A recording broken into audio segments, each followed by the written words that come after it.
We're going to talk bait now. We're going to go through my spod mix. I'm fishing at range here, so it's not my range spod mix, it's my spod mix for everywhere because I rate it so highly. So let's get straight into the ingredients. That's the first little fella, let's show you that. That's the party mix by Bait Tech. Got loads of different bits and pieces in there. That smells really aniseedy, really nice and pungent. We've done some underwater filming with this stuff and the fish absolutely love it. So a whole tub of that in there. It's got loads of different bits in it, which is going to mean you can use loads of different hook baits and the fish never know what they're getting caught on. So that's the first one. And then the old faithful chili hemp, absolutely gorgeous. See all those flakes there, that's chili that it's been cooked in. So that's super hot, that stuff. That goes in as well. Carp absolutely love spicy things, as do many fish. So we'll give that a slosh round first of all, get that nice and mixed up. And then the all-time best carp bait ever, sweet corn. A couple of those go in.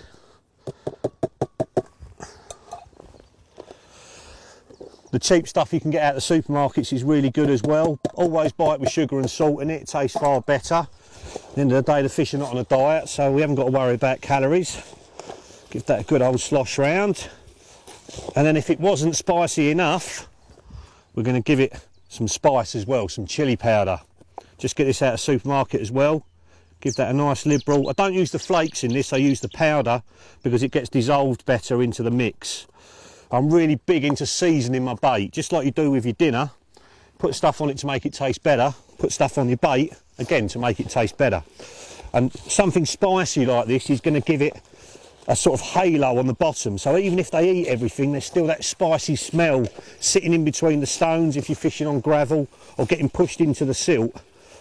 And it means if you carry on baiting up like I've been doing in this session, the whole area just carries on smelling. So when the fish come back across you, hopefully they drop down and they feed. And then some salt. Put it on your dinner, it tastes better. Put it on your bait, it tastes better. Liberal bit of salt there as well. That gets dissolved into the water and again forms another sort of halo around the baited spot. Give that a good old slosh round in there. That's looking very carpy already. And then our chopped boilie, I've whizzed those up in a blender. And this is the new Grange from Mainline. Lucky enough to be using a bait well before it's out in the shops, but by the time this hits the shelves, this film, it will be out and available to you. And I've already had quite a lot of fish over the top of it. That big one you saw at the start of the film, that came over the top of it.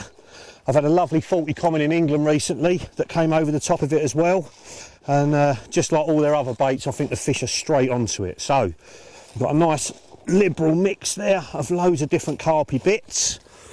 And then the all important ingredient, tuna. The cheapest one you can get. Loads of juice in there. Always use it in brine rather than in oil, just because I've found the one in oil doesn't work so well in the winter time. Give that a nice just mash up there. You don't want big lumps, you want flakes in it. And if you want convincing on tuna, next time you go on holiday, take a tin snorkeling with you.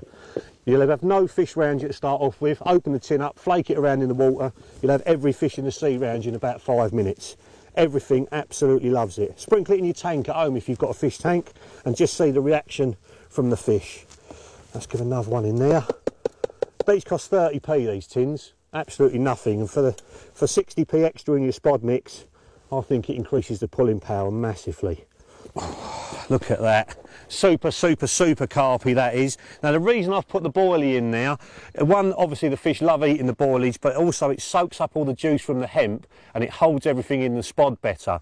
One thing you'll notice I haven't put in there is pellets. Now the reason for that is, one, you can't use them on this particular venue, but also everybody uses pellets. And when you put them in your mix, they turn to mush within about 6 hours, and all it does is causes a cloud in the water and doesn't really get to the bottom. Great if you're going to get a quick bite, but here I'm baiting up maybe 6-8 hours before I get a take, and that pellet's completely wasted. And the other thing it does is it holds all the gear in the spod, so when you're casting out there and the spod's bobbing up and down in the surface, the gear stays in it far too long. With this, it gets flushed out straight away because it doesn't get any stodgier. With this mix, it just clears straight out the spod instantly, and you know all of it's getting down onto your spot. So I'm going to do this probably 4 or 5 hours before I'm actually going to spod, to allow the boilies to soak up all that juice. If it's still falling out the back of the spod when I cast, then what I would do is add a little bit of ground bait to it, like this Mojo stuff. That will stodge it up a little bit, but it will stay exactly the same consistency from the second I put it in there. So I just add a little bit just so I can compress it down so nothing comes out the back of the spod, and then you know every single grain's getting out into the lake. So that's the mix. Let's have a look at how to put it in.